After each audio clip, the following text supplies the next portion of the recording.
যে সকল নেতৃত্ব এখানে উপস্থিত আছেন সবাইকে আমার প্রণাম অভিনন্দন জানাই। আমার মাইকের আওয়াজ যত দূর যাচ্ছে, যত ব্যবসায়ী বৃন্দ আছে তাদের সবাইকে আমার প্রণাম। আমি ডক্টর রাজীব বিশ্বাস, আপনাদের এই ঘরের ছেলে।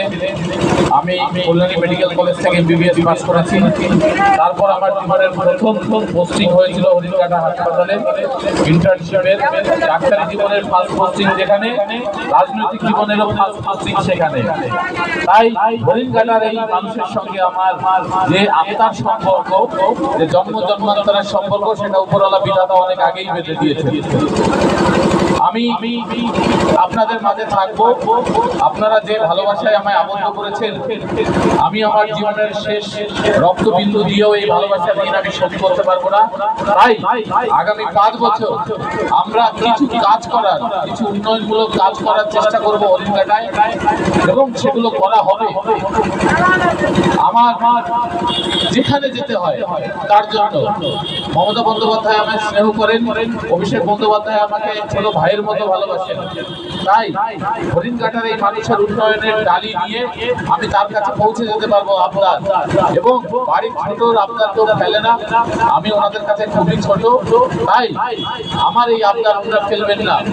সেখানে যেমন একটা ব্রিজের কথা হয়েছে, আমি কাষ্টডাঙ্গা হাসপাতালকে আগামী দিনে আপগ্রেড করার কথা আমি বলেছি, এবং কাষ্টডাঙ্গা হাসপাতাল যাতে আগামী দিনে সুস্থ পরিষেবা হয়, সব সময় যেন 24/7 পরিষেবার ব্যবস্থা পায়, মিনিমাম একটা বেড সংখ্যা চালু করা যায়, এই বিষয়ে আমি বদ্ধপরিকর।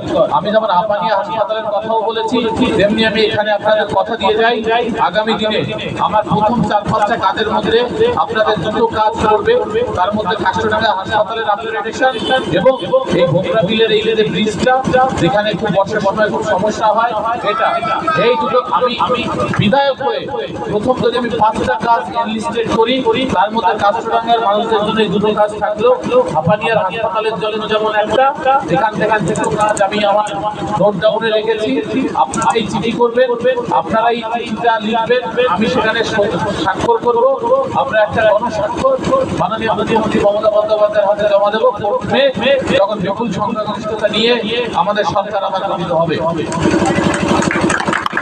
আমি আমাদের যে আগামী প্রজন্ম তাদের জন্য যাতে কম্পিউটার শিক্ষা ব্যবস্থা চালু করা যায় সব স্কুল কলেজে, সেটা নিয়ে সচেষ্ট।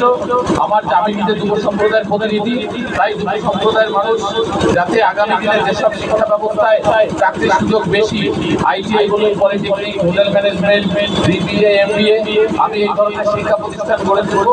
এবং আগামী দিনে হরিণঘাটার বুকে বিস্তীর্ণ হরিণঘাটা জুড়ে আমরা ভারী শিল্প কারখানা করবো, যাতে 30% হরিণঘাটার বাসীদের জন্য অগ্রাধিকার থাকে, সেই বিষয়ে আমরা মৌসাক্ষর করবো। আগামী দিনে একটা উন্নততর হরিণঘাটা গড়ার লক্ষ্য নিয়ে আমি আপনাদের মাঝখানে এসেছি। তাই আমি আপনাদের অনুরোধ করবো, বাড়ির ছোট ভাই ছেলে যেটাই মনে করবেন করে আগামী দিনে বিপুল ভোটে জয়যুক্ত করুন আমায়।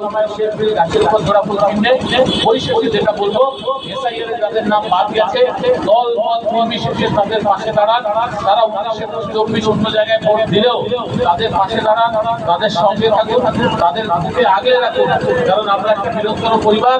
তাদেরকে দিয়ে ফর্ম ফিল আপ করান। আগামী দিনে ট্রাইব্যুনালে গিয়ে আমরা তাদের ভোটের লিস্টে নাম আবার তুলবো। একটাও বৈধ ভোটার আমাদের বাদ যাবে না। আগামী ভোটের মধ্যেই আমরা ট্রাইব্যুনাল প্রক্রিয়া সম্পন্ন করে এইসব মানুষের ভোটের নাম তুলবো। ট্রাইব্যুনালে যে আইনি সহায়তা সেটাও আমরা দেবো, এটা আমাদের অঙ্গীকার। তাই আমি সবাইকে বলবো, আগামী এই 15-16 দিন যেটাই আছে, তো আপনারা সবাই একসঙ্গে কাজ করুন। আগামী দিনে গাছের উপর জোড়া ফুল চিহ্নে ভোট দিয়ে জয়যুক্ত করুন মমতা বন্দ্যোপাধ্যায়।